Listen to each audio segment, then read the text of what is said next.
Hello guys, welcome back to my channel. In this lecture we are going to discuss about overcapitalization. Overcapitalization जो कि financial management का ही topic है capitalisation का. Normally capitalisation क्या होता है कि कितना आपको अमाउंट इन्वेस्ट करना है अपने बिजनेस में, उसको देखना. वेरेज ओवर कैपिटलाइजेशन का मीनिंग जो है वो मिसअंडरस्टूड यही देखा जाता है कि कैपिटल का बढ़ना means excess of capital, but ये इसका मीनिंग नहीं है over capitalisation.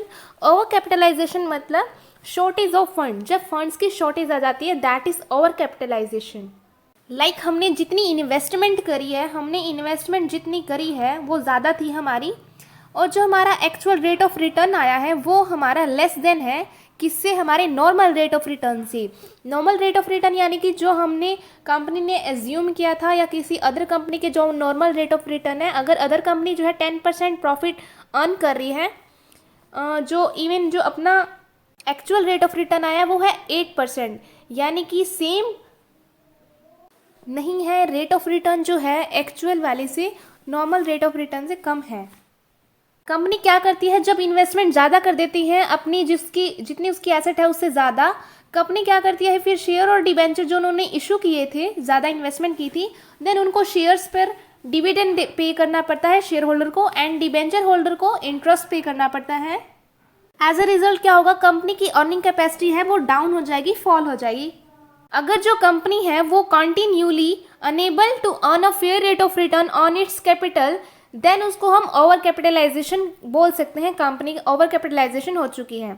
According to this author के हम देखते हैं क्या डेफिनेशन है. When a business is enable to earn a fair rate of return on its outstanding securities it is over capitalized. ये जो है हमारा ओवर कैपिटलाइज हो जाता है, यानी फंड्स की शॉर्टेज आ जाती है. फॉर एग्जाम्पल हम लेके चलते हैं, एक कंपनी जो है वो अर्न कर रही है अपना profit 2 lakh on A total capital investment. वो इतना कैपिटल कितना इन्वेस्ट कर रही है, 20 लाख कैपिटल इन्वेस्टमेंट करके वो 2 लाख का प्रॉफिट अर्न कर रही है.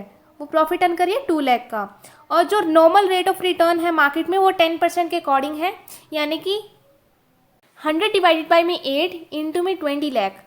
दो उसका अमाउंट जो आएगा वो अर्निंग प्रॉफिट होगा वो 2 लाख होगा. 2 लाख अर्न कर रही है वो. This company will set to be fairly capitalize, यानी कि इस कंपनी को हम क्या कहेंगे, फेयरली कैपिटलाइज्ड है, यानी सही से अर्न कर रही है.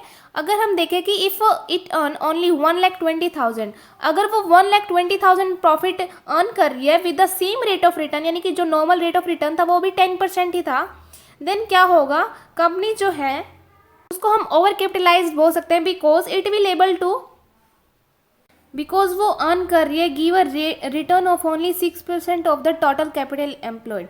जो इतना उसने टोटल कैपिटल इन्वेस्टमेंट की थी उस पर वो 6% रेट ऑफ रिटर्न अर्न कर रही है. बिकॉज हमने पहले ही था जो में 10% हमारा फेयरली रेट ऑफ रिटर्न था, उस पर हम फेयरली कैपिटलाइज कर रहे थे.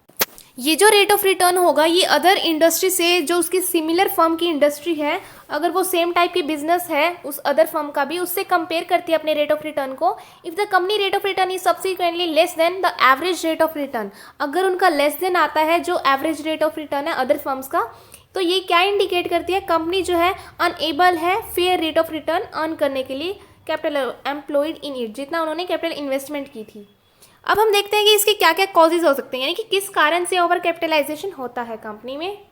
फर्स्ट है हमारा ओवर इश्यू ऑफ कैपिटल.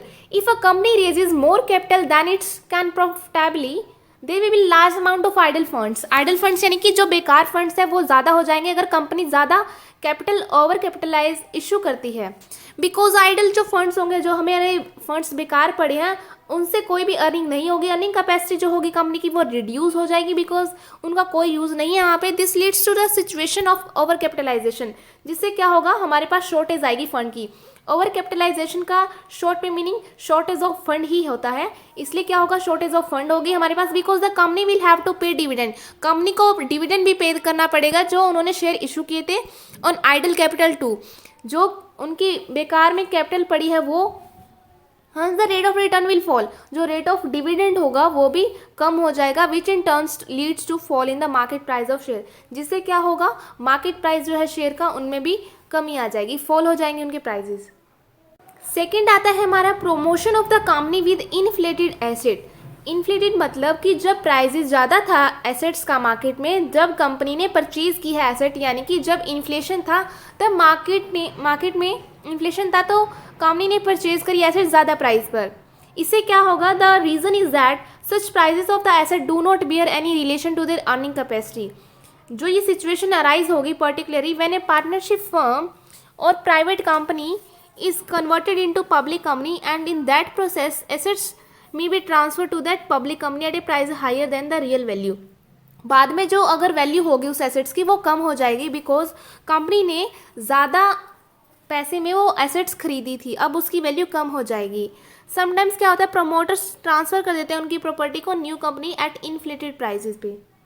इससे भी हमारी शॉर्टेज आ जाएगी फंड्स में। थर्ड वन इज प्रमोशन और expansion of the company during boom period, यानी कि जो सेकंड और थर्ड जो पॉइंट है हमारा कॉजेज जो है ओवर कैपिटलाइजेशन का, वो एक दूसरे से लिंक किया है, सेम ही है एक टाइप से। प्रमोशन यानी कि हमने कंपनी को एक्सपेंड किया, कब किया हमने, जब बूम पीरियड था।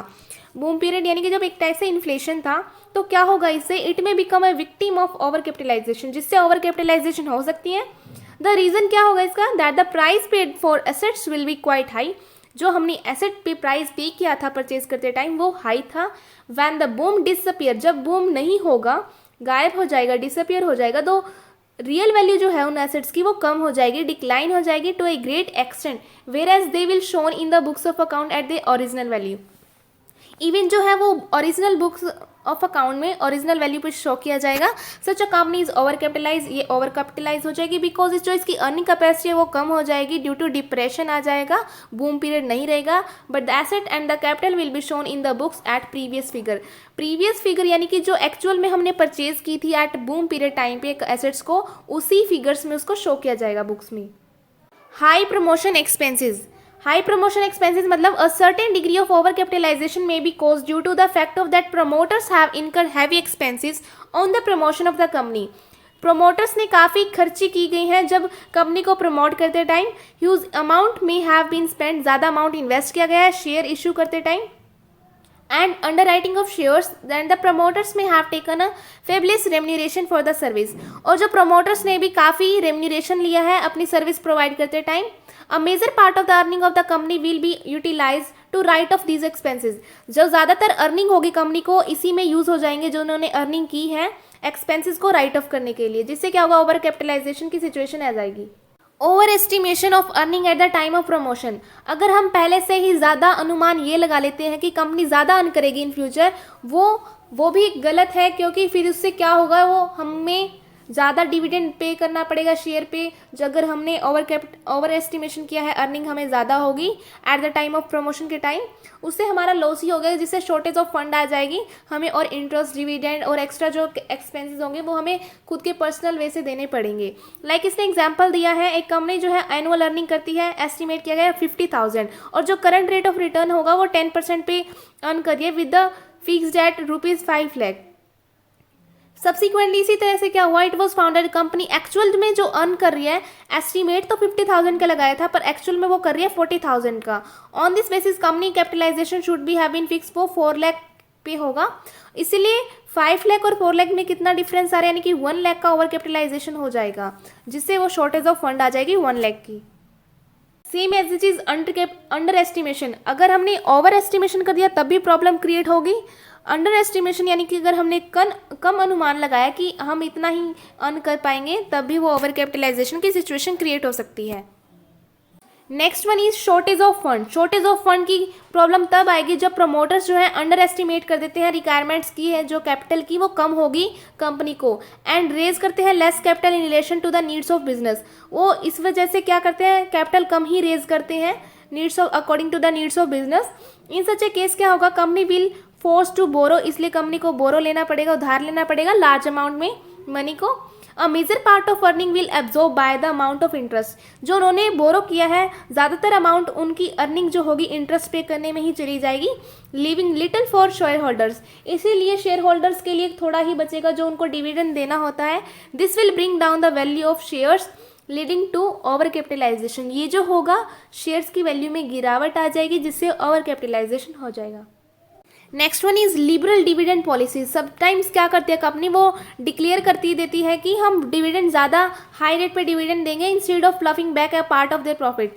वो बैक नहीं लेंगे अपने प्रॉफिट्स को। Such a company fail to build up sufficient fund. पर कंपनी जो है फेल हो जाती है इस सफिशिएंट फंड को लेने के लिए, इसलिए क्या करना पड़ता है, उनको ज़्यादा से ज़्यादा अमाउंट बोरो करना पड़ता है उनको डिविडेंड देने के लिए, जिससे पे क्या होगा, high rate of interest charge किया जाएगा और कंपनी की जो है अर्निंग फॉल हो जाएगी and the company becomes over capitalization. And the last one point is high rate of taxation. If the rate of taxation is high, it will leave a large amount of profits in the hands of the company. थोड़ा ही amount बचेगा अगर taxation का amount ज़्यादा होगा, which may not be sufficient for the creation of reserve and dividend, जो कि क्या होगा, रिजर्व के लिए भी नहीं बचेगा अमाउंट और डिविडेंड देने के लिए भी नहीं बचेगा, कैपिटलाइजेशन जिससे अराइज हो जाएगी, यानी कि शॉर्टेज ऑफ फंड हो जाएगा। नेक्स्ट लेक्चर में हम इसके कॉन्सिक्वेंसेज के बारे में डिस्कस करेंगे।